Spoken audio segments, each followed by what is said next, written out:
You want to know what scared me more than dying? I'll tell you. It was the fluorescent lights, the smell of boiled vegetables and disinfectant, the sound of a television nobody was watching, playing reruns of game shows at 2 in the afternoon. That's what scared me, not death, a nursing home. Because to me, that wasn't living. That was just waiting. My name is Gerald Whitmore. I'm 81 years old. I live in Chiang Mai, Thailand, and every single morning I wake up to the sound of monks chanting from the temple down the road, and I eat fresh mango with sticky rice from a woman named Kun Noi, who has a cart on the corner of my soy, and I pay 35 baht for it, which is about $1, and it's the best breakfast I've ever had in my life. Better than anything I ate in 57 years of living in the United States. But let me back up, because this story doesn't start in Thailand. It starts in a place called Meadowbrook Terrace. That was the name of the assisted living facility my daughter Christine wanted to put me in after my wife died. My wife, Donna, passed away in March of 2019. Pancreatic cancer, fast, brutal. We were married 49 years, and the cancer took her in 11 weeks. We didn't even make it to our 50th anniversary. I had the restaurant picked out, a place up in Traverse City, Michigan, where we had our first date. I'd already called ahead and asked if they could put flowers on the table. Yellow tulips, those were her favorites. But she didn't make it to May. After Donna died, I stayed in the house, our house in Grand Rapids, the one we bought in 1986 when I got promoted at Steelcase. Good house, 4 bedrooms, big yard, too big for one person, I knew that, but I didn't care. Every room had her in it, her reading glasses on the kitchen counter, her gardening gloves by the back door, the indent on her side of the mattress. I wasn't ready to leave all that. But the thing about grief is that it doesn't just break your heart, it breaks your routine. And when you're 77 years old and your routine breaks, people start watching you. Christine would call every day, sometimes twice. Dad, did you eat? Dad, did you take your medication? Dad, are you getting out of the house? I wasn't, I'll admit that. For about 3 months, I barely left the living room. I'd sit in my recliner and watch the birds at the feeder Donna had put up. She used to refill it every Sunday. I kept refilling it. That was the one thing I kept doing. Everything else sort of fell apart. I wasn't cooking. I was eating cereal for dinner.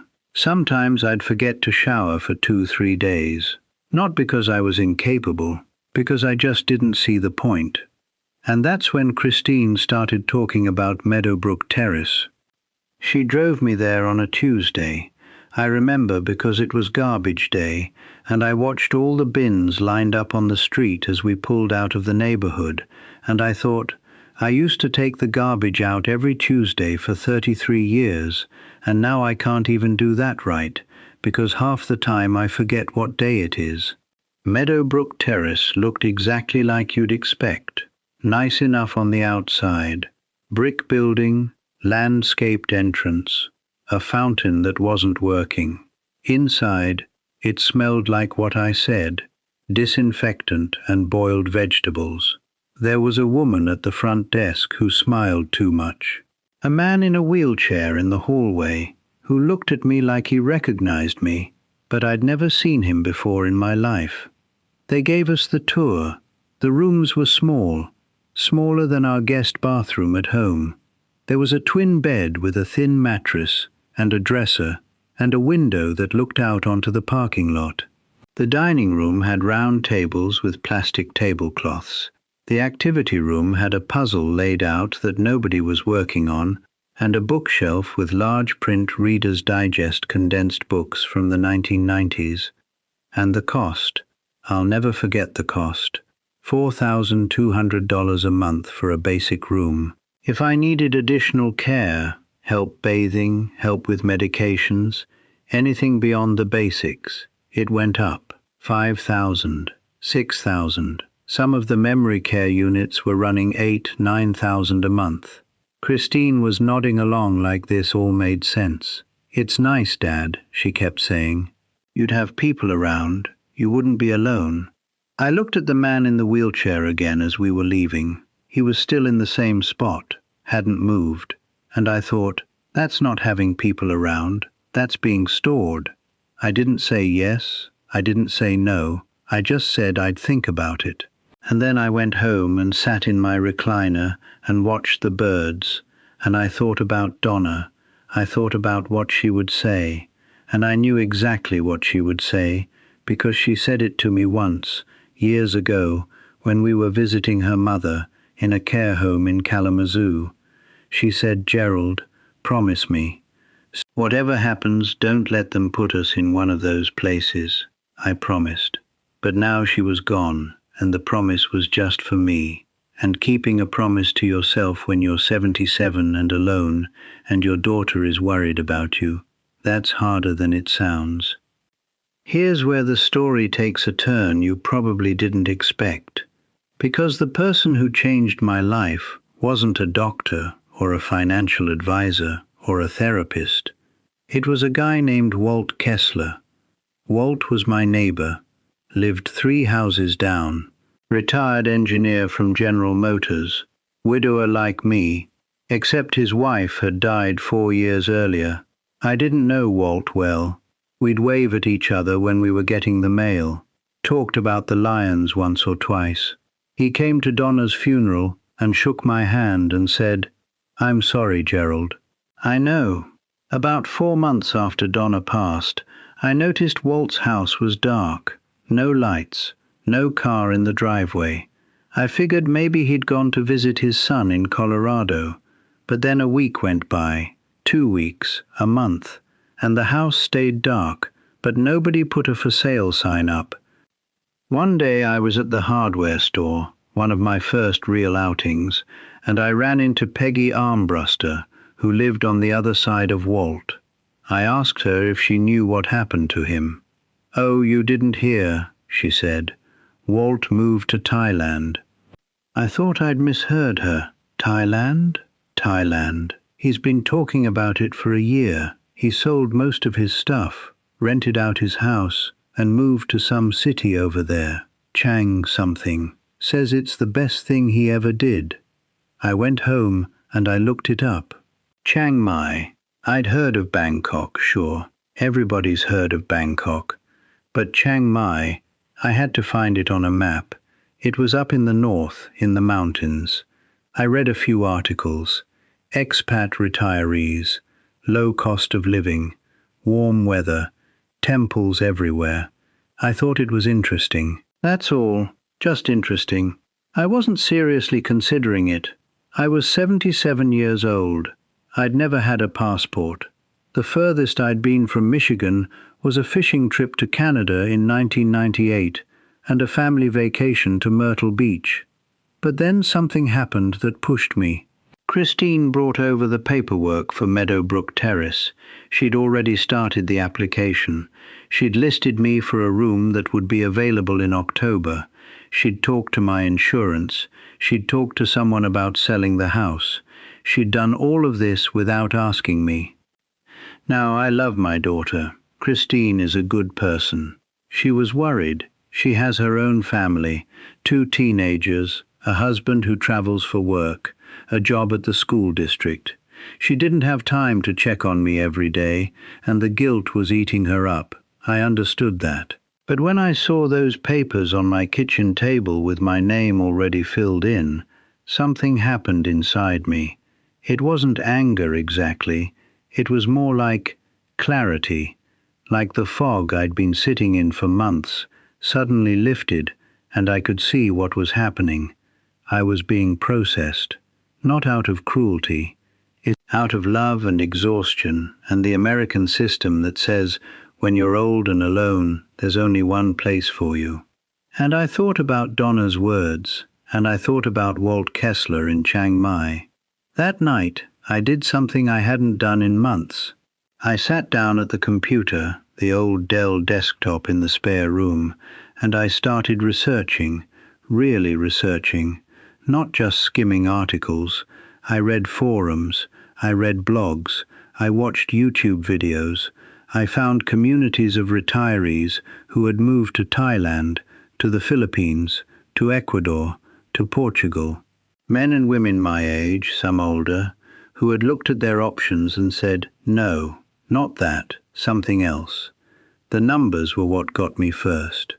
At Meadowbrook Terrace, I was looking at roughly $50,000 a year for a room smaller than a prison cell, with food I wouldn't feed to my neighbor's dog. For that same money in Chiang Mai, people were renting 2-bedroom apartments with balconies, eating out 3 times a day, getting massages, hiring help, paying for private health care, and still saving money.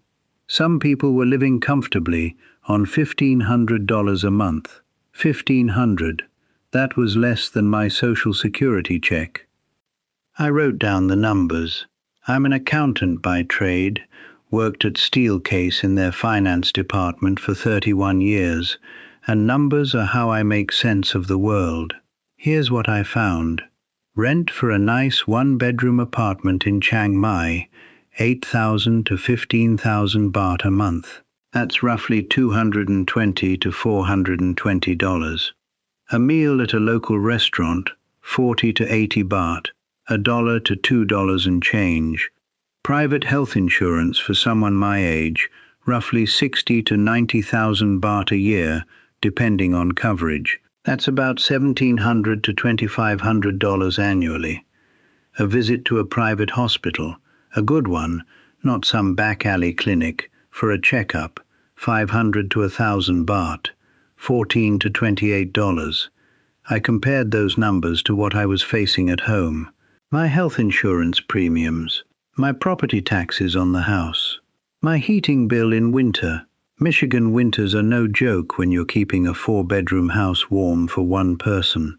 The cost of groceries, the cost of the medications that my insurance only partially covered, and then the nursing home on top of all that.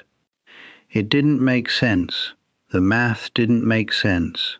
I was sitting in a country that was going to charge me a small fortune to be miserable, when there was a place on the other side of the world where I could live well, actually live, for a fraction of the cost. I emailed Walt. I found his address through Peggy. He wrote back the next day. Long email. He told me about his apartment near the old city in Chiang Mai. He told me about the night market, about a place called Warorot Market where you could buy anything. He told me about the temples, about Doi Suthep, about the moat that runs around the old city. He told me about the people, how kind they were, how patient, how they called Thailand the land of smiles, and it wasn't just marketing, it was actually true. But the thing that stuck with me the most was what he said near the end. He wrote, "Gerald, I was where you are. I was sitting in that house waiting to die. My kids wanted me in a facility. I had 2 choices, die slowly in a place I hated, or take a chance on something that scared me. I took the chance. I haven't regretted it for one single day." I read that email 3 times. Then I went to the kitchen and I looked at the Meadowbrook Terrace paperwork on the table, and I picked it up and I put it in the recycling bin. The next morning, I called Christine and told her I wasn't going to Meadowbrook Terrace. She started to argue. I said, "Christine, I love you, but I'm not going. I'm going to Thailand." There was a long pause, a very long pause, and then she said, "Dad, have you lost your mind?" Maybe I had. Maybe that's exactly what I needed to do. Getting a passport at 77 turned out to be a lot simpler than I expected. I went to the post office in Kentwood, filled out the form, got my photo taken. I looked terrible in it, but who looks good in a passport photo, and paid the fee. 6 weeks later, I had it. That little blue book. I held it in my hands, and I felt something I hadn't felt since Donna died. I felt possibility. The Thailand visa situation for retirees is more complicated than I initially thought. but it's doable. There are several options. The one most retirees use is the non-immigrant OA visa, which is a long-stay visa for people over 50. You need to show either 800,000 baht, about $22,000, in a Thai bank account, or a monthly income of at least 65,000 baht, which is about $1,800. My Social Security and my small pension from Steelcase combined put me over that threshold comfortably. You also need health insurance that meets certain requirements, a criminal background check, and a medical certificate. It sounds like a lot of paperwork, and it is, but there are agencies that help with all of it. Walt recommended one, and they walked me through every step. I spent 6 months getting ready. I sold most of the furniture. I kept a few things: Donna's jewelry box, our wedding album, my father's pocket watch, a quilt her mother had made. Everything else went. I rented the house to a young couple through a property management company. That rental income, combined with my Social Security and pension, would fund my life in Thailand with room to spare. Christine didn't speak to me for 3 weeks after I told her my plan. When she finally called, she was crying. She said she felt like she was losing both her parents. She said she was terrified something would happen to me on the other side of the world, and she wouldn't be able to help. She said I was being selfish. That one hurt, the selfish part, because I understood why she felt that way. But I also knew that going to Meadowbrook Terrace to make her feel better about where I was, that wasn't selfless. That was surrender. I flew out of Gerald R. Ford International Airport on January 14, 2020, a Tuesday. I remember standing at the gate with my carry-on bag and my passport and looking out the window at the grey Michigan sky and thinking, I am 78 years old and I have never done anything this crazy in my entire life. And you know what? It felt wonderful. The flight was 22 hours, including the layover in Tokyo. 22 hours is a long time for anyone. For a 78-year-old man with a bad knee and a bladder that has opinions about altitude, it's an adventure. But I'll tell you something. The discomfort didn't bother me because every hour that passed was an hour further from Meadowbrook Terrace. Every hour was an hour closer to whatever was going to happen next. And for the first time in almost a year, I actually wanted to know what was going to happen next.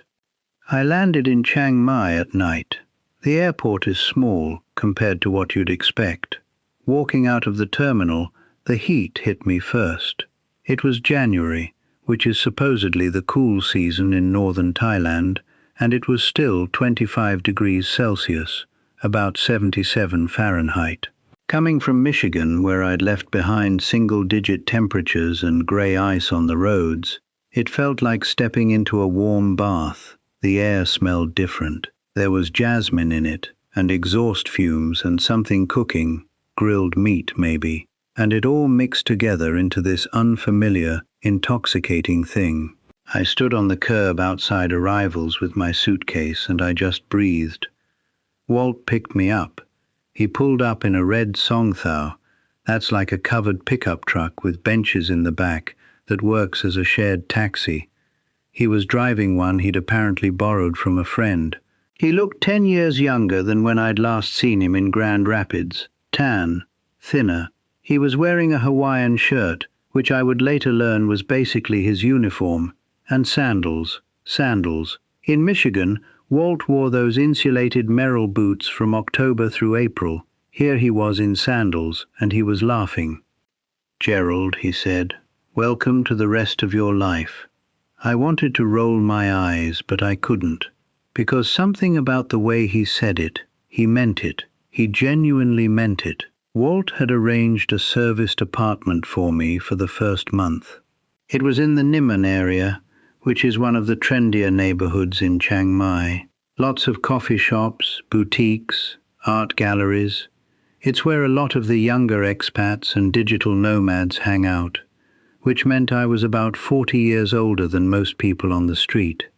But the apartment was perfect for a landing pad.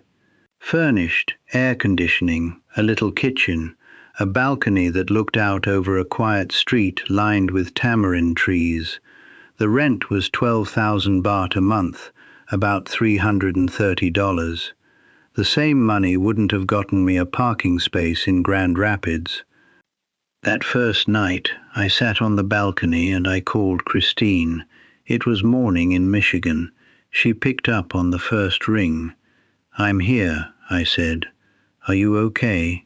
"I'm sitting on a balcony. There are palm trees. It's 77 degrees.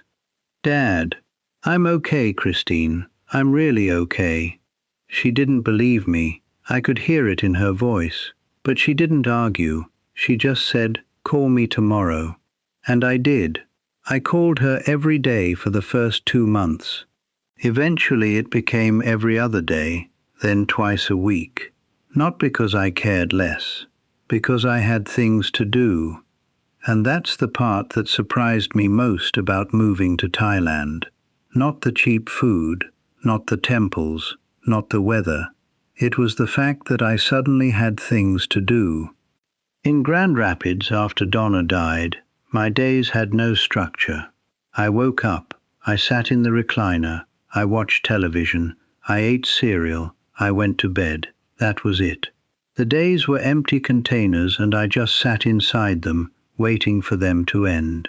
In Chiang Mai, from the very first morning, the day had a shape. Walt came by at 7, and we walked to a little cafe on Soi 11, where an old couple made cow tom, rice soup, for breakfast. We'd sit there with our soup and our Thai iced coffees and watch the city wake up. Monks walking barefoot through the streets collecting alms, shop owners sweeping their sidewalks. Stray dogs. There are a lot of stray dogs in Chiang Mai, and most of them are fat and happy, and somebody's unofficial pet, stretching in the sun. After breakfast, Walt would take me somewhere. A temple, a market, a park.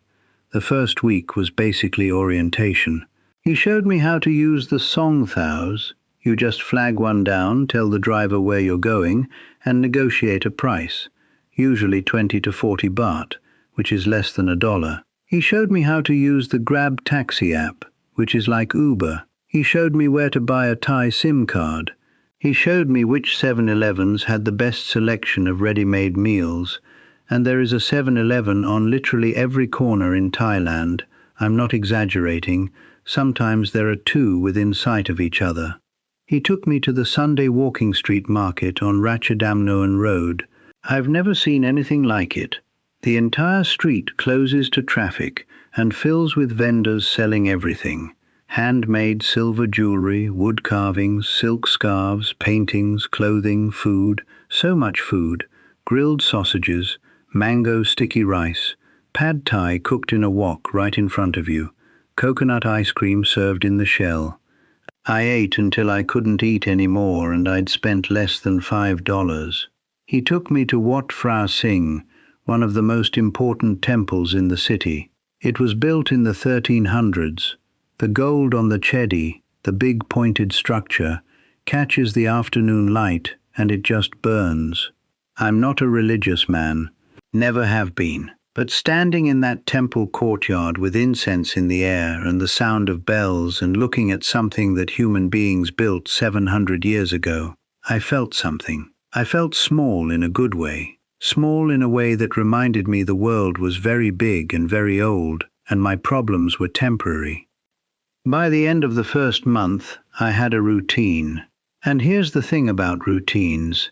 They seem boring, but when you're 78, and you've been through what I'd been through, routine is a lifeline. It's what tells you the day matters. I'd wake up at 6.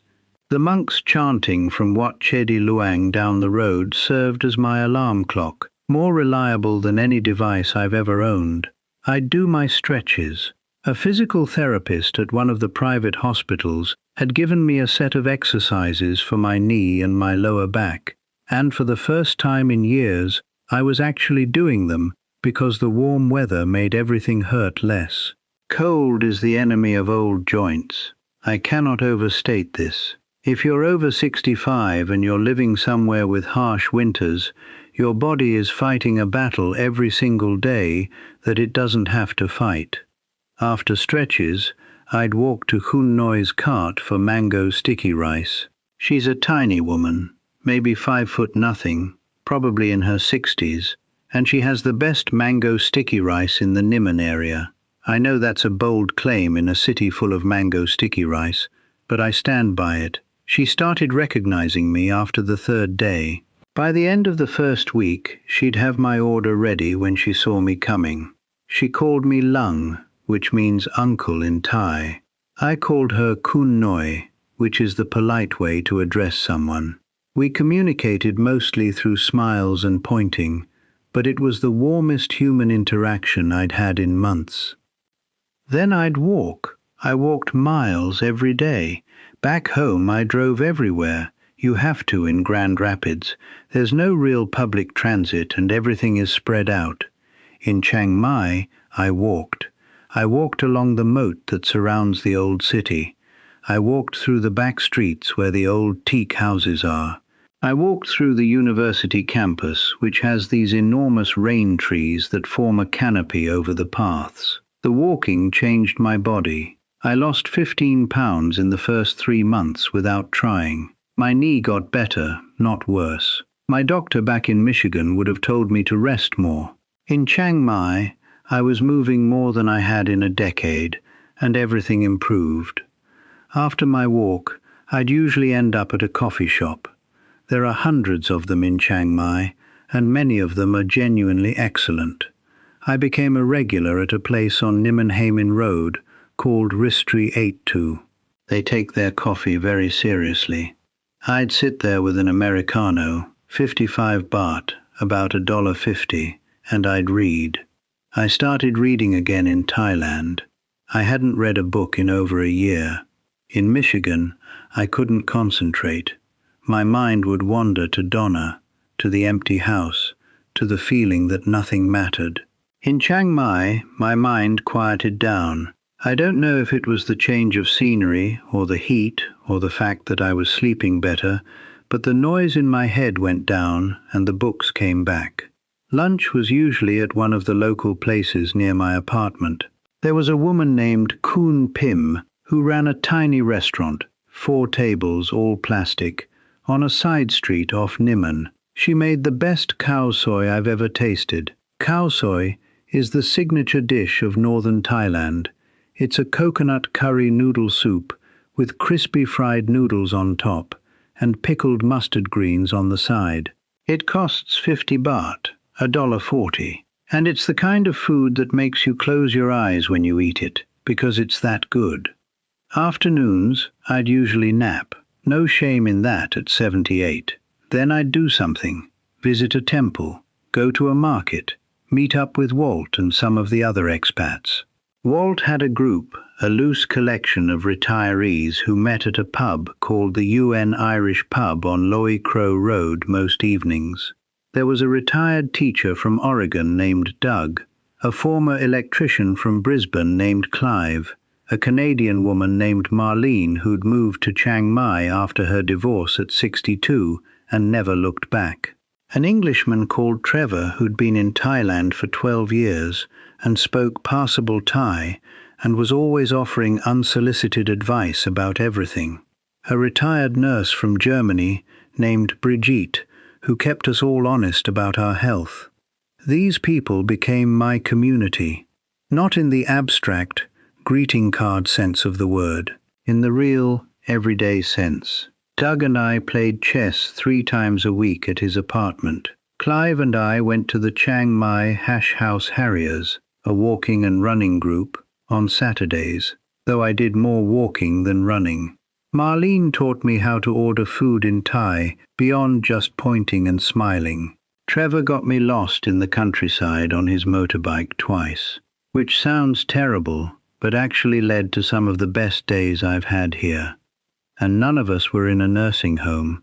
None of us were staring at fluorescent lights or eating food from steam trays. We were living, actually living. Now, I need to be honest here. because I'm not trying to sell you a fairy tale. Thailand is not perfect. Moving here was not without its challenges, and if I sat here and told you everything was sunshine and mango sticky rice from day one, I'd be lying to you. The bureaucracy, for one thing. Thai visa regulations change frequently, and the paperwork is substantial. Every year, I have to do a 90-day reporting to immigration. I have to show proof of funds. I have to renew my insurance. There's a process called re-entry permits that you need if you want to leave the country and come back without losing your visa status. It's manageable, but it's not effortless. There are visa agents who help with all of this, and I use one. Her name is Kun Somying, and she's worth every baht I pay her. But you should know going in that the administrative side of living here requires attention. The language barrier is real. Thai is a tonal language, which means the same word pronounced with different tones has completely different meanings. The word mai can mean new, not, burn, wood, or silk, depending on how you say it. I've accidentally told people my shirt was on fire when I was trying to say it was new. You learn to laugh at yourself. But in day-to-day life, especially in Chiang Mai, enough people speak English, particularly in shops, restaurants, and hospitals that cater to expats, that you can get by. I've learned basic Thai, enough to be polite, to order food, to give directions to a taxi driver, to make Kun Noi laugh with my terrible pronunciation. The heat during March through May is intense. Burning season, they call it. Farmers in the surrounding provinces burn their fields, and the smoke settles over Chiang Mai like a thick grey blanket. The air quality index can spike to dangerous levels. During those months, many expats leave. They go to the coast, Hua Hin, Krabi, somewhere with ocean air, or they go back to their home countries for a few months. I went to Phuket for 6 weeks in my second year. It's something you have to plan around. And then there was COVID. I arrived in January 2020. By March, the world shut down. Thailand locked its borders. I couldn't leave if I wanted to. Christine was frantic. She wanted me to come home. But by then there were no flights. And honestly, I didn't want to go back. Thailand handled the first wave remarkably well. Life was quieter, yes. The pub closed for a while. The markets were subdued. But the community held. Walt and I would sit on his balcony, 6 feet apart, playing cards. Kun Noi still set up her cart every morning. The monks still chanted. The structure held. I think that period actually cemented my decision to stay. Because I was fine, more than fine. I was safer and calmer and better cared for in Chiang Mai during a global pandemic than I would have been in a nursing home in Michigan, where COVID was tearing through facilities and killing residents by the thousands. Christine stopped arguing with me about coming home after that. Healthcare is the thing most people ask me about, and I understand why. When you're 81, healthcare isn't optional. It's not a nice to have. It's the thing that determines whether you live or die. Here's what I can tell you from personal experience. The healthcare in Chiang Mai is excellent. Not adequate. Not good enough for the price. Excellent. Period. I use Chiang Mai Ram Hospital for most things. It's a private hospital. Modern, clean, well-staffed. The doctors speak English, many of them trained in the United States, the UK, or Australia. When I had a kidney stone last year, and let me tell you, a kidney stone at 80 is something I wouldn't wish on my worst enemy, I was seen, diagnosed, treated, and released within 8 hours. The total bill, including an ultrasound, blood work, medication, and a consultation with a urologist, was 11,000 baht, about $300, without insurance. If I'd gone to the ER in Grand Rapids, I'd still be paying off the bill. I also see a cardiologist every 6 months. I have a mild arrhythmia that needs monitoring. My cardiologist at Chiang Mai Ram, Dr. Suthipong, is better than any heart doctor I saw in Michigan. I don't say that lightly. He's thorough, he's patient, he explains everything, and he doesn't rush me out of the office. Each visit costs about 2,000 baht, $55. My echocardiograms cost about 4,000 baht. My medications, blood pressure, cholesterol, blood thinner, cost a fraction of what they cost in the States, even with Medicare. Now I should pause right here, because I realize I've been talking for a while, and I want to be straight with you about something. Before I keep going with my story, I'm going to do something I don't usually do. I'm going to promote something. There's a book called Everything I Learned Living Abroad. It's about the honest lessons and stories from years of living abroad. Now look, I'm not much of a pitch man, clearly. I'm an 81-year-old retired accountant, not a salesman. But this book covers a lot of the practical stuff I wish I'd had when I was sitting at that Dell desktop in my spare room back in Grand Rapids, trying to figure all this out on my own. No, all jokes aside, I genuinely think it could be really useful for you if you're in that place where you're weighing your options and feeling like the only path forward is the one other people have picked for you. I think it's in the description below this video if you want to check it out. Anyway, back to the story. Where was I? Healthcare. Right. So there's something else about healthcare here that I want to mention, because it's not just about the hospitals, it's about the attitude. In the United States, when you're old and you go to the doctor, there's this unspoken thing in the air. This sense that you're on borrowed time, and everyone knows it, including the doctor. They treat you carefully, almost delicately, like you're fragile. And maybe you are fragile. I'm not saying I'm indestructible, but there's a difference between being treated with care and being treated like you're already half gone. In Thailand, the medical professionals I've dealt with don't treat me like I'm dying. They treat me like I'm living. Dr. Suthipong asks me about my walking. He asks me about my diet. He tells me what I'm doing right, not just what's going wrong. The nurses at Chiang Mai Ram smile and chat, and one of them, a young woman named Fa, always asks me how my Thai lessons are going. There's a dignity to it, a respect for the patient as a whole person, not just a collection of declining organs. And that's something I've noticed about Thai culture more broadly. The way elderly people are treated here is fundamentally different from what I experienced in America. In Thai culture, old age is respected. The word for elderly people, Phu Yai, literally means big person in the sense of important, senior, worthy of deference. Young people Wai, that's the prayer-like gesture with the hands together, to their elders. They give up seats on public transportation without being asked. They speak softly and respectfully. I know it's not perfect. I know there are problems in every culture. But after years of feeling increasingly invisible in America, of sensing that once you pass a certain age you become a burden rather than a person, the way I'm treated in Thailand feels like oxygen. Let me tell you about my daily life now, because it's changed a bit since those early days. I moved out of the Niman apartment after 4 months.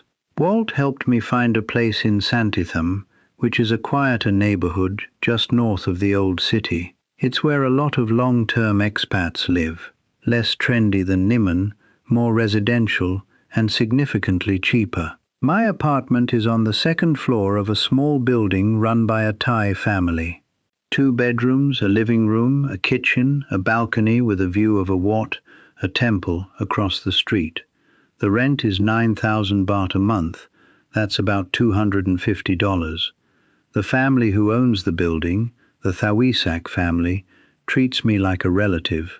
Kun Prasert, the patriarch, is about my age. His wife, Kun Lek, brings me food at least twice a week. Not because I ask her to.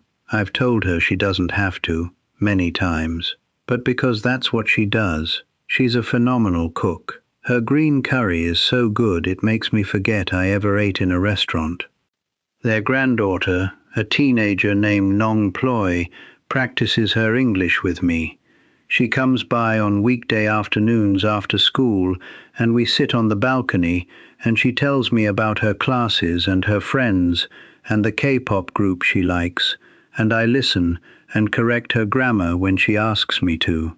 In return, she teaches me Thai phrases. She thinks my accent is hilarious, and she's right, it is. An 81-year-old from Michigan trying to produce tonal Thai sounds like a trombone in a washing machine. But she's patient with me, and we laugh a lot, and I look forward to those afternoons more than I can say. My monthly expenses, and I keep meticulous records, old accountant habit, break down like this: rent, 9,000 baht, utilities, electric, water, internet, about 3,000 baht total, and the electric is the big one because of the air conditioning. Food. I spend roughly 6,000 to 8,000 baht a month on food, and I eat well, very well. That includes eating out most meals, buying fruit from the market, and the occasional splurge at a nicer restaurant. Healthcare and medication, about 4,000 baht a month, averaged out over the year, including my insurance premium. Transportation, maybe 1,000 baht. I mostly walk, and the songthaos are cheap. Miscellaneous, phone, haircuts, laundry, the occasional beer at the UN Irish pub, maybe 2,000 to 3,000 baht. Total, roughly 27,000 to 28,000 baht a month. That's about $750 to $780. Let me say that again. I live on less than $800 a month, and I want for nothing, nothing. I eat better than I ever did in Michigan. I have a nicer apartment. I have friends. I have purpose. I have health care that doesn't bankrupt me. My Social Security check alone covers my entire life here with money to spare. The pension is savings. The rental income from the house in Grand Rapids is investments. I'm building wealth at 81 years old. That sentence is absurd, and it's true. Now let me talk about something harder. Because this story isn't all mango sticky rice and cheap coffee, and I promised myself I'd be honest.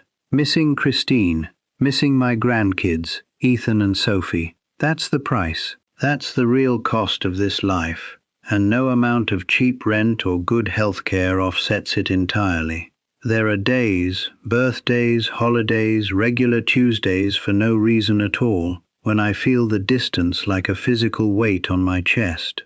Christine and I have gotten to a good place. She's accepted my choice. She even visited me here in November of 2022, and she was amazed. She ate khao soi, and she teared up and said, "Okay, Dad, I get it." Those 3 words meant everything to me. But she's still 12 time zones away. When Sophie had her first piano recital, I watched it on a phone screen. When Ethan broke his arm playing soccer, I found out 6 hours after it happened because of the time difference. Those are the moments that sting.